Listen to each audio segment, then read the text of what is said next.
અમારા ગામના રસ્તા સારા નથી, પાણી સમયસર નથી આવતું, આ લેમ્પ 2 વર્ષથી બંધ છે તોય કોઈ રિપેર કરવા નથી આવ્યું. અરે કૂપનનો માલે પૂરો નથી આપતા. શું તમારા ગામમાં પણ આવા પ્રશ્નો છે?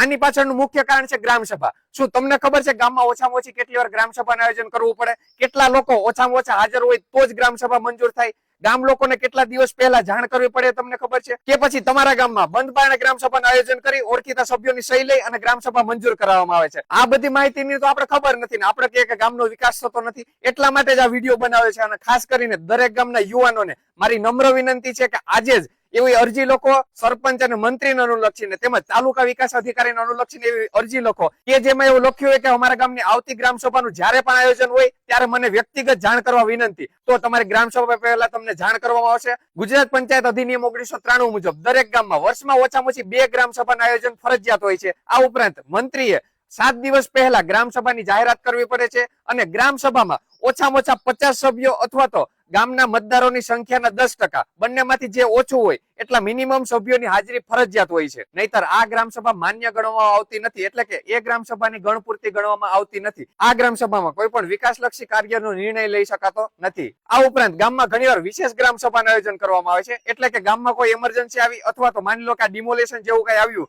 કે જેમાં તરત જ ગામ લોકોને બોલાવીને કઈ નિર્ણય લેવાની જરૂરત હોય તો આ વિશેષ ગ્રામ સભાનું મંત્રીએ 3 દિવસ પહેલા ઓછામાં ઓછા 3 દિવસ પહેલા જાહેરાત કરવી પડે છે. એટલે જ કહું છું યુવાનો આગળ આવો અને પોતાનો અવાજ ઉઠાવો. જો બોલશો નહીં તો બલીના બકરા જ બનશો. જય હિન્દ, જય ભારત.